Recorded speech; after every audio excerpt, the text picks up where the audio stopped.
You click into this video, so you're ambitious. You want to achieve greatness. You're not like just some ordinary people who want to lay back and have a good time and die as if they never existed, but you don't know how. So the desire to achieve something great in your heart burns every day, tormenting you to no end. How to achieve greatness, how to be successful. There's always a voice deep inside yelling, I want it so bad, but I just don't know how.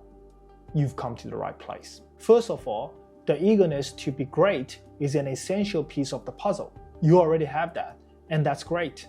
But let me be clear about this. Eagerness is essential, but eagerness is not enough. You need a couple more things. First of all, passion. We hear about this all day. You need to find your passion, and passion leads to success, blah, blah, blah.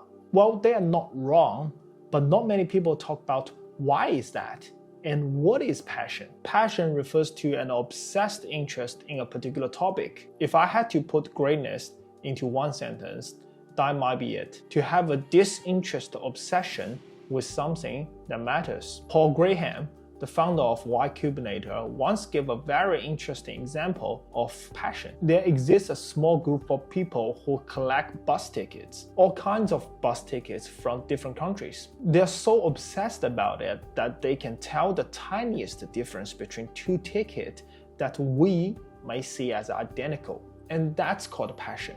It is something that you are excessively curious about to a point that may bore other people. And that's your passion. I myself is obsessed with self-improvement, mindset, wisdom, and business to a point that I can go on and on for hours. In fact, I'm so obsessed to talk about these things that no one around me can put up to it. So I have to start a channel so that I have a place to talk about it. I genuinely love these things. So how do you find your passion? The answer is not finding, but working. A lot of people tell you that to find your passion, you need to recall what you loved to do as a teenager, things you would do even if no one pays you to, so on and so forth. However, I don't think so, because passion can change over time. As a teenager, I loved to play basketball. I trained myself so hard that I got up 5:30 a.m. every day, every single day for 2 years straight. Now, I haven't even touched a basketball for 2 years. You can only find passion by working on it. Try different things.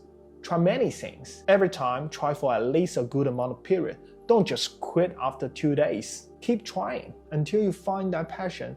Then you will truly know from inside that you found it. Next question, why bother? Why passion leads to greatness? Simply because passion is both a proxy for ability and a substitute for determination. Let's break it down to two parts. Proxy for ability, what does that mean? Think about Lionel Messi, one of the greatest soccer players in history. Do you know how different soccer looks in his eyes versus in our eyes? Unless you have sufficient soccer aptitude, you won't find dribbling past 7 people interesting. As normal people, we only see 22 players chasing the ball around. But to the passionate one, every bit of the game looks so different. The passing, the shooting, the tactics, anything. Every sub-area becomes something they can work on. Over time, their obsession leads to better skill. Better skill leads to them seeing more area to work on. Then the wheels start to spin. The destiny is greatness. What about passion being the substitute for determination? Well, that's easy to understand. If you are interested in something, you don't need as much determination. You don't need to push yourself so hard when curiosity is pulling you. Passion outworks any hard work. Passion even brings you luck. Chance favors the prepared mind. If there's one thing an obsessed mind is, it is prepared. The paths to greatness tend to look unpromising, because if they look promising, other people would have explored them already and achieved greatness. So how do those great people dare to choose the unpromising path? It is not because they have better vision. It is simply because they are really interested in those things. Darwin didn't pay closer attention to individual species than other people because he saw that would lead to great discovery. He was just really interested in such things. He couldn't help it. So to achieve greatness, you first need to have passion. Part 2, skill. To achieve greatness, you have to be on top of the game. That means you need to learn, to practice, to develop, until you are one of the best in your passionate field. Once you are at that level, you have the ability to look closer to see those tiny gaps. It's like growing a tree. First you have the trunk, then you have the branch, lastly you have the leaves. To other people, they only see a tree, but to the skilled ones, they can see the texture of the leaves. And those gaps will lead you to new discovery, and in turn leads to great work. It is those aha moment, those that doesn't make sense moment that bring you to a whole new world. Embrace those moments, embrace those questions, no matter how weird they may sound to other people. Believe in yourself. You have the passion that leads you to see things others don't. You have the skill from all those training in this area. So why the hell would you listen to some ordinary crowd rather than yourself? Albert Einstein was so obsessed with physics and so skillful as well that he saw the gap in Newton's law. He was like, wait a minute, that doesn't make sense. Then he went on picking the world from that small gap. And it is because that small gap, our world is never the same. So how can you effectively develop your skill? The last thing you ever want is taking too long for greatness to happen. A lot of people advocate the 10,000 hours theory from the book Outlier by Gladwell. However, the truth is it may not take that long for anyone to be good at anything if the person has the right approach to practice. What I call the 3F approach originates from the book Peak. First F, focus. When I say focus, I'm talking about quantifying your practice. Rather than claiming I'm not going to touch my phone for the whole day, what you should do is to set a goal to achieve in a limited time frame, such as I'm going to read 50 pages of the book in the next hour. Having a quantifying goal with limited time makes the whole practicing experience more fun, more challenging, almost like playing a video game. Even better, you can set a reward saying, if I manage to finish 50 books in the next hour, I can watch YouTube for the next 20 minutes. In this way, rather than going against our human nature, we're utilizing our nature to achieve greatness. Second F, feedback. If you just get your head down and work without knowing what you did right, what you did wrong, you are wasting your time. A better way is to seek feedback. Just like practicing any sport, you need a coach to give you feedback. A better way is to seek feedback.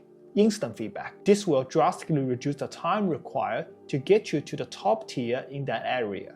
Say you want to be a writer. Don't publish a book. Write something online, a blog, a tweet, or anything. On one side, writing a book may take you 2 years, and you have to go through editor, publisher, and finally deliver to your readers, only to find out that no one buys it. The feedback loop is too long. On the other side, you write something on a blog, no one reads it. No harm, only half of a day wasted. And you know you may want to change topic perhaps. That's instant feedback. Third F, fix. Now that you have the feedback, you can fix your problem. The trick is fix one problem at a time. If you are practicing for a song, focus on getting the intro right first. Practicing so many times until you are absolutely sure that you nailed it before moving on. Don't just practice the whole song over and over again. The reason is that our brain capacity is limited. It can only learn so much each time. So if you practice the whole song, your brain doesn't know where to focus. But if you only practice the intro, with the amount of intensity, your brain tissues start to rewire much quicker. And once you are fluent with intro, your brain actually stops thinking about it and release the bandwidth for other practice. And this is how to develop skills that leads to greatness. Part 3, usefulness. You can have passion in some field and practice a lot to be one of the best in that field, but nobody cares. Then you still can't achieve greatness. So a key question to ask yourself is how my passion and skill can help others. For example, I myself is so obsessed with self-improvement, wisdom, mindset, and business, to a point that I read 1 book a day for the past 10 years. On top of that, I listen to podcasts, read blogs, consume all kinds of information. I even joined 3 different startups for the past 3 years. I have the passion, I have the skills, but who cares? All this knowledge and skills, if I only kept to myself, it is useless to other people. So I will never achieve greatness. That's the moment I realized, rather than consuming, I need to create. I can start a YouTube channel sharing with people who have the same interest as me. Then I will be useful. Say you are passionate about playing video game. Don't just play it, show it.